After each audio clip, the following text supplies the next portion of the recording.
Leitura dos Escritos Sagrados do livro Evangelho do Céu, volume 3, Reino Divino.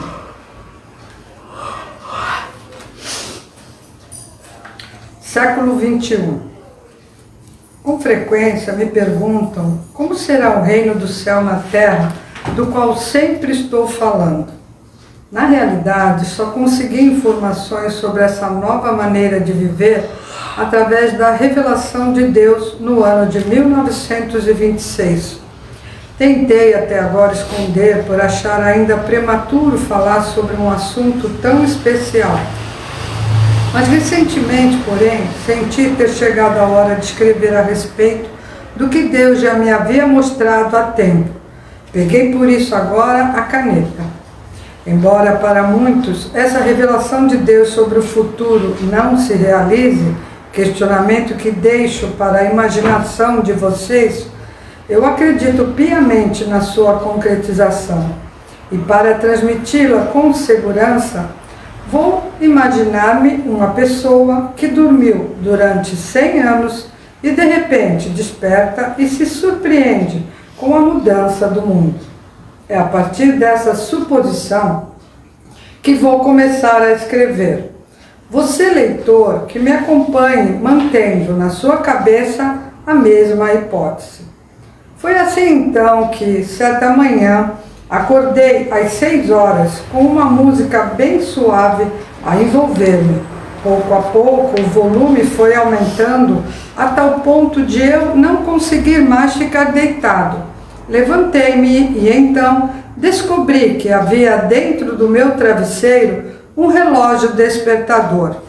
Logo a seguir, fiz minha higiene pessoal. Tomei o café da manhã, um misto de oriental e ocidental, constituído de sopa de missô, pão de arroz, um pouco de peixe e carne, verduras, chá verde, além de outras iguarias. Depois li no jornal um artigo muito interessante sobre a escolha do presidente mundial, cuja eleição já estava próxima. Uma manchete estampada na primeira página anunciava o dia da votação dos vários países. Havia também nomes e fotografias de dezenas de candidatos, dentre eles da Grã-Bretanha, França, Estados Unidos, Alemanha, América do Sul, Indochina, Japão, Rússia já estava assim modificado. Deve-se perceber aqui a exatidão com que a profecia de Meixo Sama se realizou. Quando ele escreveu este ensinamento em 1926, não havia ainda ocorrido a desintegração da República Socialística Soviética, o que só ocorreu em 1991. De acordo com a notícia do jornal, tudo indicava que o candidato vencedor seria o americano. Ao folhear a terceira página, percebi algo inimaginável.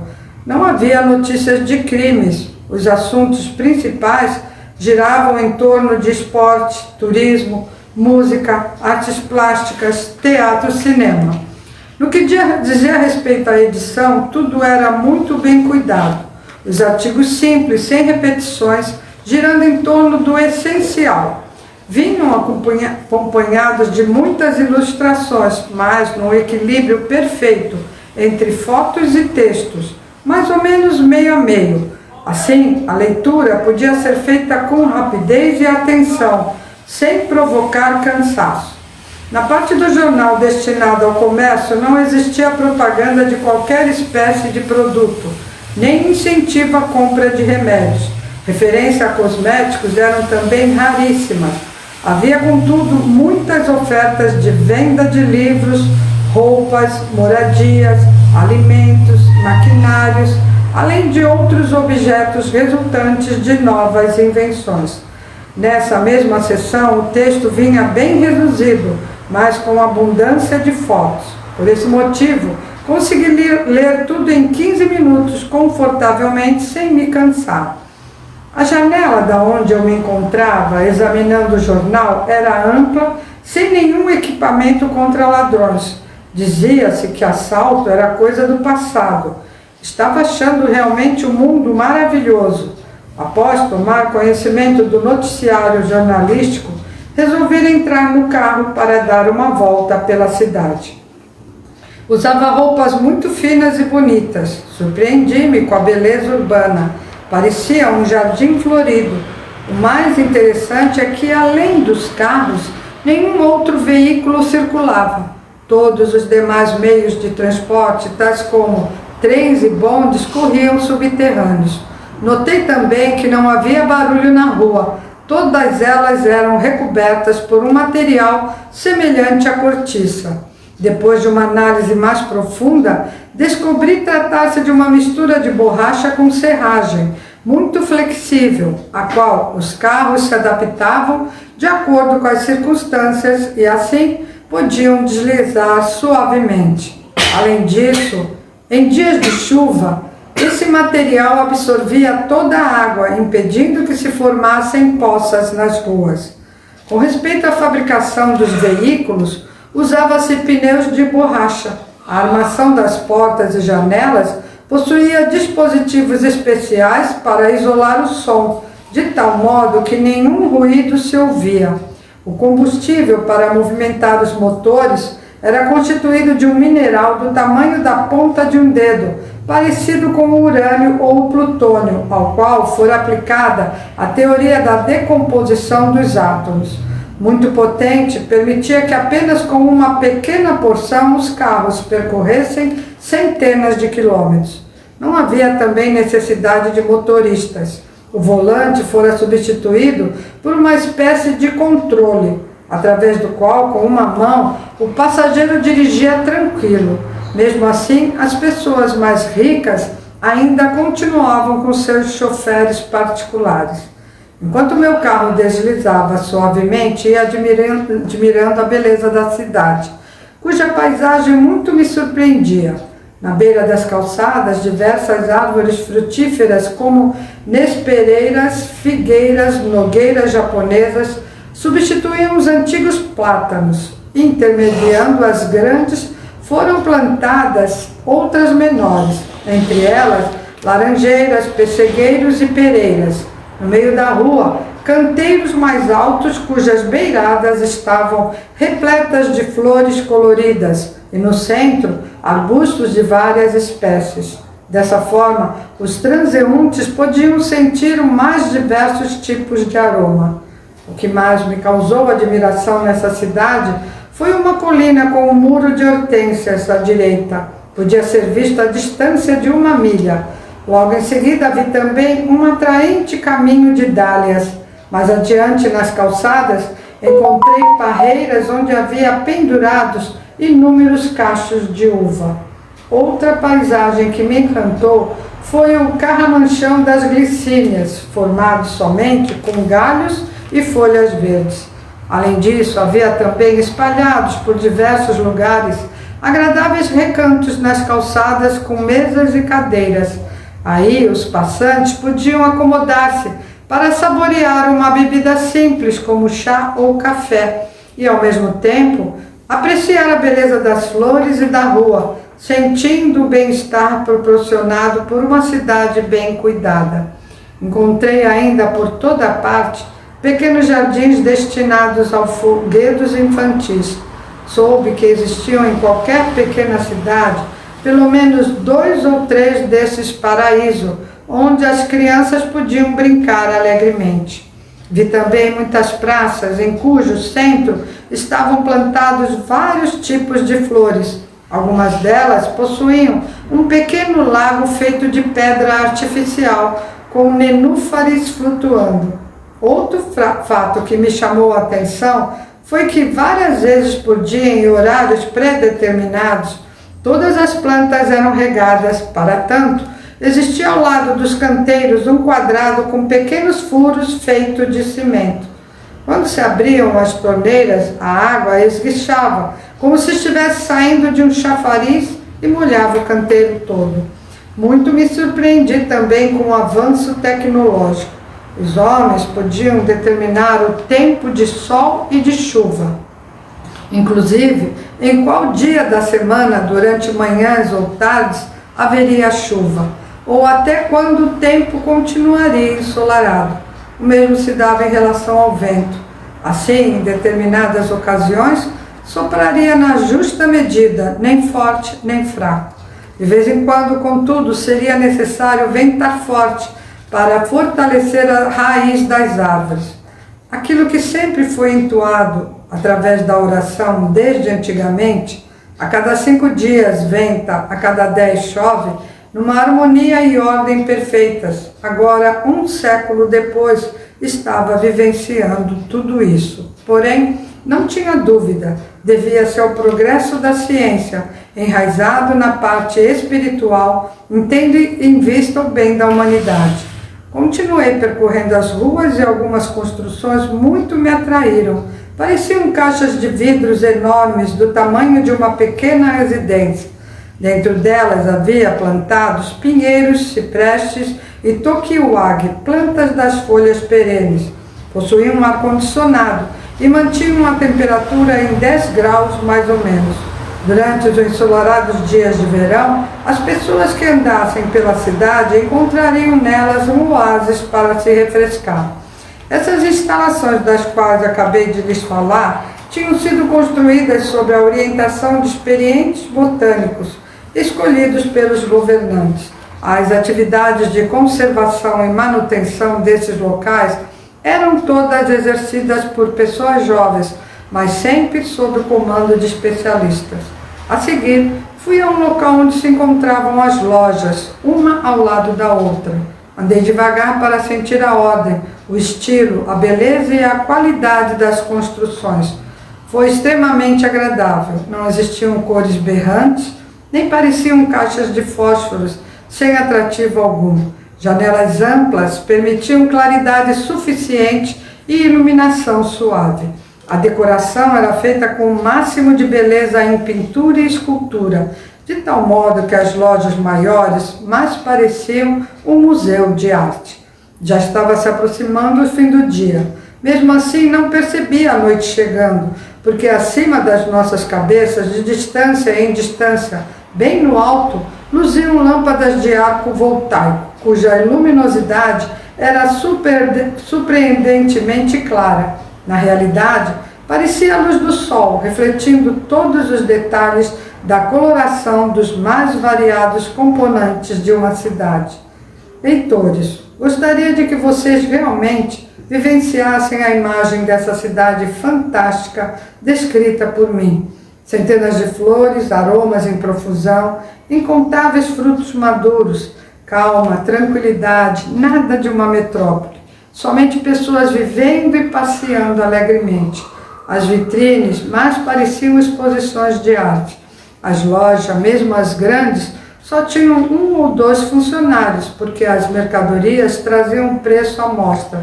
Quem se interessava, olhava, examinava, verificava as explicações. Gostando, bastava colocar numa caixa existente na entrada a etiqueta junto com o dinheiro. O embrulho era feito automaticamente por uma máquina, de acordo com o tamanho da mercadoria e amarrado com um cordão. Muito fácil fazer compras assim. Após um dia de maratona, comecei a sentir fome. Fui a um restaurante. Não vi funcionário algum. Na entrada, num dos 2 lados, apenas a comida exposta numa mesa. Cada iguaria com sua etiqueta de identificação. Ocupei uma mesa vaga, era numerada e havia num cantinho uns botões identificados por A, B e C. Apertei um deles e logo apareceram na minha frente vários tipos de comida. Tinham vindo através de uma abertura do tamanho do prato existente no centro da mesa. Não houve necessidade de pedidos nem de explicações. Tudo muitíssimo simples e rápido, proporcionando ao cliente enorme facilidade e uma sensação de grande bem-estar. Já tinha ouvido falar da existência de algo semelhante no século XX, mas não tão perfeito como agora. Para pedir as bebidas, usei o mesmo processo. As alcoólicas, porém, vieram limitadas. Quando quis fazer o pagamento do que havia gasto, apertei outro botão onde estava escrito conta. Recebi então a nota com a despesa. Em seguida, coloquei o dinheiro, que foi imediatamente recolhido e logo depois enviado o recibo. Como é simples, pensei. Muito satisfeito e ainda dispondo de tempo, resolvi assistir a uma peça de teatro. Outro espanto, um número surpreendente deles por toda a cidade. E o mais notável ainda, ingressos baratíssimos. Fiquei contudo intrigado, querendo saber como essas casas de espetáculo conseguiam manter-se. O gerente de uma delas me informou que os teatros eram mantidos pelos milionários e visavam somente ao benefício social. Mesmo assim, só era aceito o número de espectadores que pudessem acomodar-se nas cadeiras existentes e assistir confortavelmente às apresentações. Quando entrei, estavam passando 2 filmes lançados por uma companhia cinematográfica, a qual estavam associados Estados Unidos e Japão. O americano versava sobre a vida dos imigrantes puritanos que foram para a América como colonizadores. Era um relato histórico, partindo do início da colonização até a Guerra da Independência dos Estados Unidos. O filme japonês girava em torno da luta de um cientista religioso que promovera uma revolução na medicina, trazendo como consequência a cura de todas as doenças. Terminados os filmes, pude ainda assistir pela TV a algumas apresentações extras. Tratava-se de cenas de peças que estavam sendo apresentadas em outros teatros. Em seguida, já cansado, voltei para casa, deitei-me e fiquei meditando sobre todas essas realidades com as quais eu havia entrado em contato. Cheguei à conclusão de que naquele momento estava sendo concretizado o sonho da humanidade. Não era apenas uma utopia. Eu acabara de vivenciar, emocionado, tudo aquilo que os homens vinham imaginando por longos anos. A partir daí, minha curiosidade ficou mais aguçada. Desejei então conhecer todas as culturas desse novo tempo. Comecei a estudar com afinco. Você também, meu leitor, deve pensar da mesma forma que eu. Procure adquirir conhecimento a respeito de todas as manifestações da criação divina e do pensamento humano para a era do dia, e como eu, relate tudo o que aprender. No dia seguinte, um vizinho amigo me convidou para visitar um lugar bastante interessante no centro de uma cidade. Era uma construção enorme e luxuosa, dentro da qual havia teatros, restaurantes e divertimentos os mais variados possíveis. Pedindo mais detalhes sobre esse lugar tão especial, o amigo me disse tratar-se de um espaço público destinado à recreação do povo. Acrescentou também haver 1 ou 2 iguais a este em cada cidade. Como se trata de uma instituição social, os associados reúnem-se uma vez por semana para tratar de assuntos gerais relativos aos benefícios dos cidadãos, bem como para elaborar novos planos visando a expansão da cidade ou ao desenvolvimento de recursos higiênicos, ou ainda tendo em vista criar novas formas de diversão, além de outras realizações. Durante o passeio a esse logradouro público, o primeiro lugar que visitei foi o restaurante. Percebi através do sabor dos alimentos e do aroma das bebidas ser impossível estabelecer um termo de comparação entre estes e os de 100 anos atrás. Ainda ouvi do meu amigo o seguinte: semanalmente os associados se reúnem num dia chamado Dia da Felicidade, cujo deleite e alegria consiste em comida especial para a boca, música suave para os ouvidos, teatro e dança para os olhos. Sempre nessas datas, as apresentações têm por objetivo mostrar a habilidade e a técnica que os jovens artistas da casa estão aprimorando. Todos eles se sentem muito honrados por se apresentarem nessas ocasiões.